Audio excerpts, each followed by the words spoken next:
Hi friends, welcome back to my channel. Today I'm going to be bringing you a hopefully quick November wrap-up.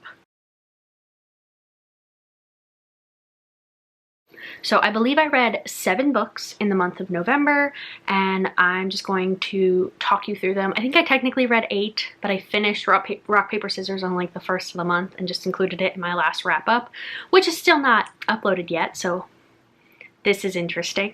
But without further ado, let's just jump in to the books that I read. First up, I listened to Caraval by Stephanie Garber on audiobook, and I gave it 2 stars. I did not like this at all. I was so annoyed. I felt like it wasn't developed enough for me to be like invested. I didn't love the characters. I didn't care about the twists. I was just not bored, but just kind of like, really? The whole time. I feel like this had a lot of potential and it just did not live up to it. I know there's a lot of people who love this book, and I know some people who feel pretty much the same like as I do. I just didn't like it, and I don't know if it has anything to do with it being on audiobook, but I feel like reading it physically I would have had the same experience of just like, eh. So 2 stars. I'm happy I finally read this, get it out of my shelf, but like, not my favorite. Then I read Over the Woodward Wall by A. Deborah Baker, who is Seanan McGuire. This is the book that is mentioned throughout Middle Game. I gave this a 3-star. I thought it was cute, but also kind of just like, okay. It's got, I will give Seanan McGuire one thing. It definitely reads like a middle grade kind of thing, where it's like, wait, why are we doing this?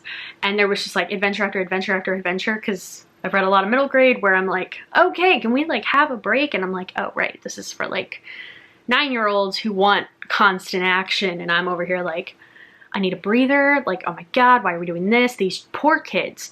But yeah, 3 stars. I didn't like it nearly as much as Middle Game, obviously, and I am excited but worried for Seanan McGuire's next installment of Middle Game. But yeah, 3 stars. Wasn't horrible, wasn't my favorite, but I liked it. Then I read The Lost Ones by Sheena Kamal. I gave this a 3-star as well. It was fine. I kind of felt pretty like middle of the road about it. It's about this woman who works for private investigators and can tell when people are lying. She gave her daughter up for adoption years and years ago, and now her daughter has gone missing and her birth parents ask her for help. And it kind of takes off from there, and she's like finding things out, and she's like looking for people, and she's making connections, and it's very like private detective kind of thing, and I don't love that usually.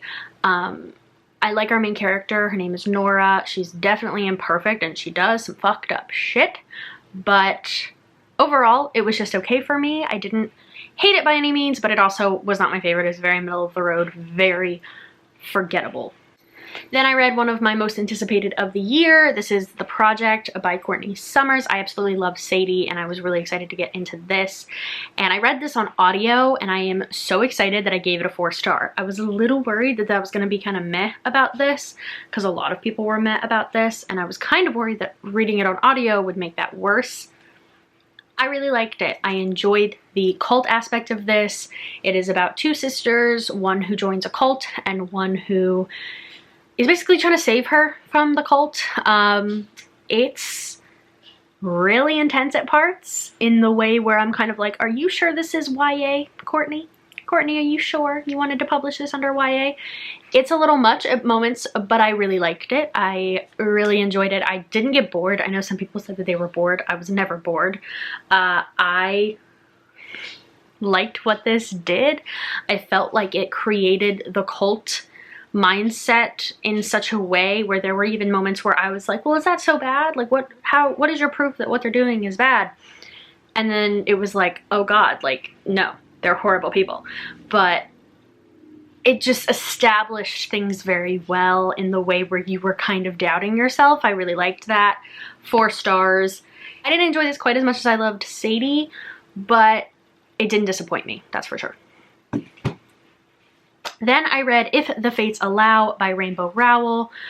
This was just like, it popped up on my Instagram and I was like, okay. This is a pandemic Christmas short story and I liked it. I gave it a 4-star. I was surprised. I'm not a big Rainbow Rowell person, to be honest, but this I was on board with pretty much the whole way through. We follow our very little Grinchy main character, and really she's just more extra cautious, where she feels like, I feel like a lot of us were feeling, where it's like, oh my god, why don't you people just listen? And it follows her Christmas in 2020 and then in 2021 and her relationship, or her like run-ins with the neighbor boy, who is also in kind of the same boat where he's extra careful and none of his family is. So I really liked it. I was kind of worried because I don't love reading about the pandemic. It's one of those things where it's like, ooh, too soon. But this, I liked the way it was done. I thought it was cute. I enjoyed it, and it was just the right length for sure. So 4 stars. Next up, I don't know why I read this. This is Death by Petticoat, but American History Myths Debunked by Mary Miley Theobald. I gave it a 3-star, surprisingly. I randomly picked this up, I think like the night or two before Thanksgiving. I don't know why. It was very short. It didn't take me long to finish. It's just like 60 some myths that people talk about colonial America. I read a lot of reviews that were like, oh, she was kind of wrong about this, or this was kind of wrong, but I thought it was kind of fun. I didn't take it as like a serious history book, and it was interesting, just like different things that you're told, you know, happened or were a thing in colonial America that weren't really a thing. And yeah, I didn't love how this kind of ignored slavery in a lot of ways. Like, it would mention it in such a way where it was like, we want this book to be fun, and it was like, I was reading 400 Souls at the same time as reading this, and so it was a little bit of a stark contrast between let's talk about slavery and black people in America and their mistreatment, and then let's just ignore that completely. So there's a part of me that wants to knock it down to a 2-star because of that. My initial thing was just like, that was kind of funny. There were things like, why do people think nails were so expensive? That people would burn houses down for nails? Like, things like that. But like, thinking about the fact that this pretty much ignored slavery, it kind of ignored the Native American, the genocide of Native Americans in such a way, like it would mention them, like myth-related stuff, but like, I don't know. I'm not sure what I wanted it to do, but there were just moments where I was like, maybe you're missing a key piece there, but okie dokie. So yeah, I gave it a 3-star. I don't know if I stand behind that anymore a week later, but there it is. And the last book I finished on the last day of the month, and that was The Santa Suit by Mary Kay Andrews. This is about a woman who is from Atlanta. She gets divorced and she buys an old farmhouse in North Carolina, I think, without seeing it. And it ends up being the home of this couple that used to live in town, obviously, and they would play Santa and Mrs. Claus every year, and they would light up their house every year, and she's not really in the mood to celebrate Christmas. They never are. It's not too in your face, though. I appreciated that. It wasn't like Hallmark, I hate Christmas and I don't celebrate kind of thing. It was more of like, I mean, like, I don't have furniture yet, and like everything's falling apart. Like, I don't really need a Christmas tree. And she meets a man, and she's making friends, and she uncovers this like little mystery in the form of a letter to Santa that she finds. And I thought it was really sweet. I gave it a 4-star. I loved the fact that miscommunication was not used. There were a couple moments where I was like in her relationship, like there's like sprinkled in, but like it's not annoying, and it's not about her love interest. I liked that. They really didn't have like too much conflict. It was more like her just being like, I just got divorced, and people being like, so go on a date with him. So I really liked this. I thought it was really cute. It's 200 pages. It's really easy to get through. 4 stars. It got me in the festive spirit, though I've been in the festive spirit since like the moment Halloween was over, but that's fine. So those are the books that I read in November. I am still like 18 books behind my Goodreads goal. It's fine at this point. It's fine. I'm just gonna get as many as I can, but I read some pretty cute books, and I also read some books that I'm like,